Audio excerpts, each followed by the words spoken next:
This is the Manga Xanadu Manga Dome podcast. I am your host, Laurie Henderson. Join me on this journey into the world of manga, where a river of reviews flow through caverns of commentary down into the latest news. Welcome to the Manga Dome.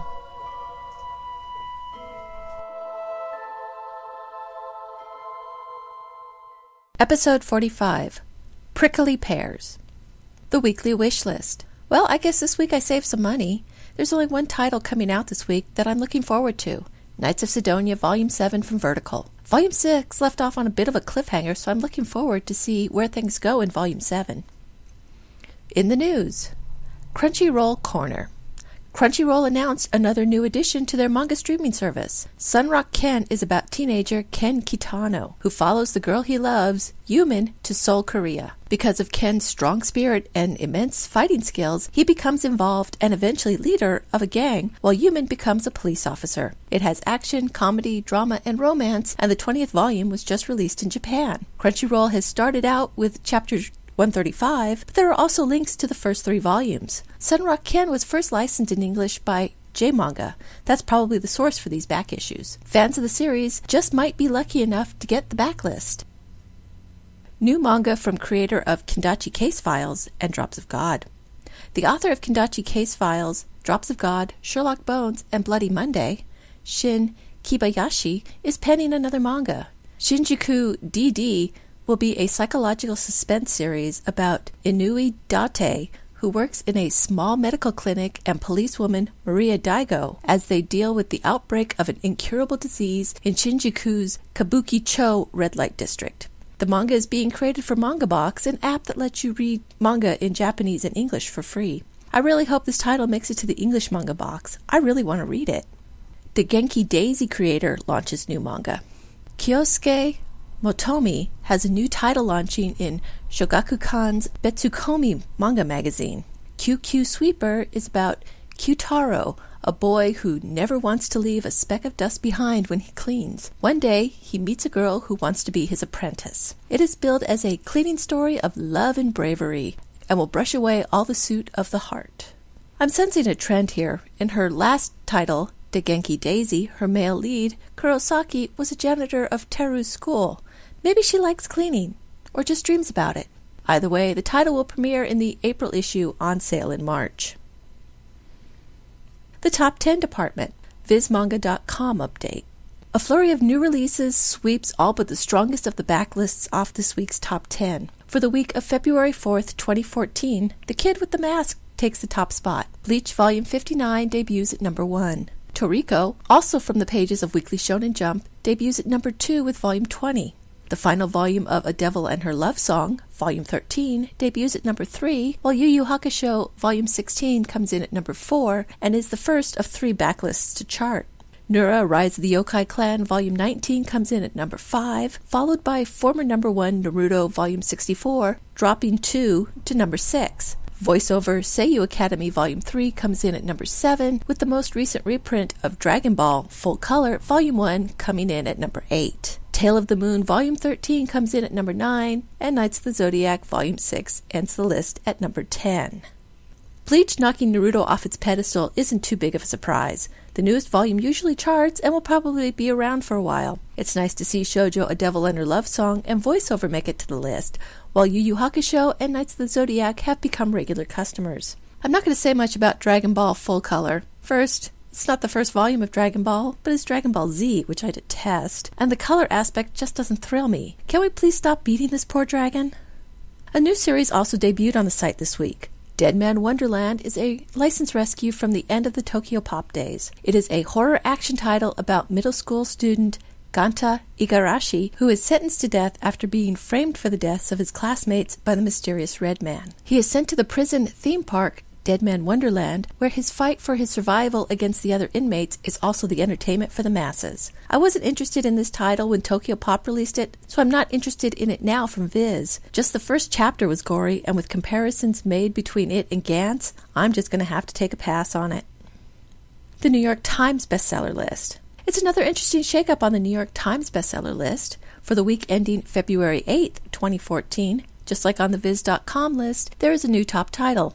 Bleach Volume 59 debuts at number 1. Soul Eater Volume 18 moves up 1 to number 2, while Attack on Titan Volume 11, last week's number 1, falls 2 to number 3. Durarara Psycha Arc Volume 3 moves up 4 to number 4, while Attack on Titan Volume 1 moves back 1 to number 5. Naruto Volume 64 falls another 2 to number 6, along with Black Butler Volume 16, which falls the most this week, 5 spots, to number 7.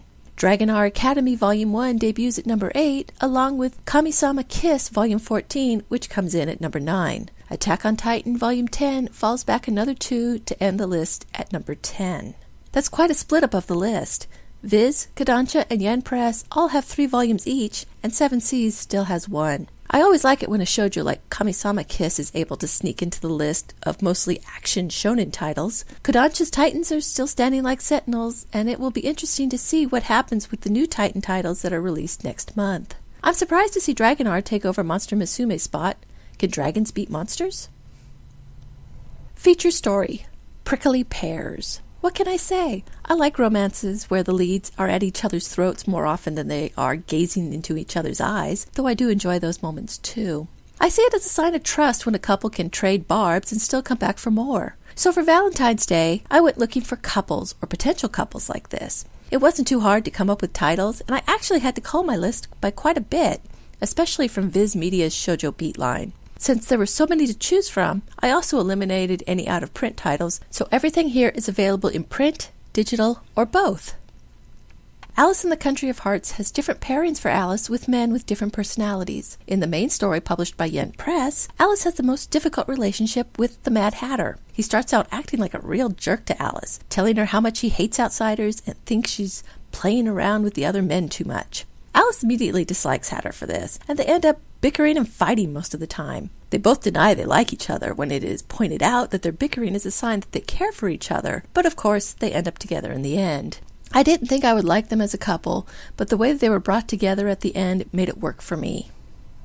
Degenki Daisy is from Viz Media and is about Teru Kurebayashi. Since her older brother died, her only solace has been a cell phone left to her by him, where she exchanges messages with the mysterious Daisy, who is always encouraging her. At school, she has a run-in with the school janitor, Kurosaki, and ends up working for him to pay off a broken window. Kurosaki is the complete opposite of Teru's beloved Daisy. He likes to tease her and makes her do most of the work. They are constantly arguing, but they have moments where it almost looks like Kurosaki will be nice to her, but then he breaks the moment by calling her stupid. Of course, he's really Teru's Daisy, keeping an eye on her and keeping her safe. I really enjoy all their moments together, the sweet and sour.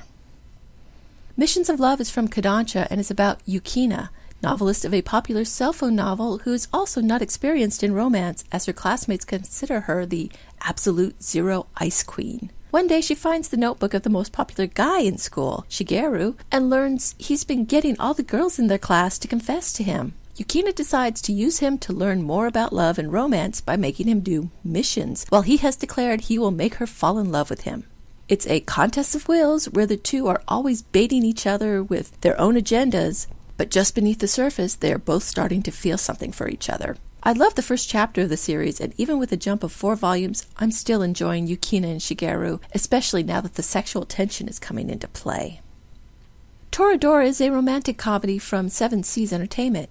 It is about Ryuji Takasu, who is feared by his fellow students because of his glaring eyes that make him look scary. On the first day of the new school year, he has a run-in with Taiga Isaka, who is also feared, but because she is scary. She has 4 foot 7 inches of rage, which is turned on Ryuji when Taiga accidentally puts a love letter to Ryuji's friend Kitamura in his backpack. Ryuji also happens to have a crush on Taiga's friend Minori. The two make a pact. If Ryuji will help Taiga get with Kitamura, she won't keep Minori from him.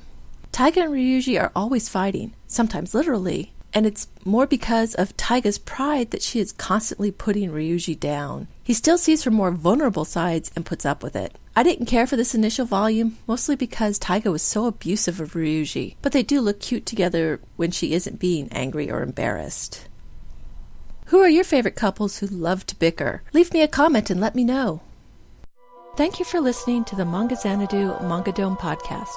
You can find links to the stories and books discussed here in the show notes at manga.jadedragononline.com. You can email me with any questions at xanadu@jadedragononline.com or leave a comment on this post. Rate me on YouTube and follow me on Twitter at Manga Xanadu, all one word. Until next time, farewell from the Manga Dome.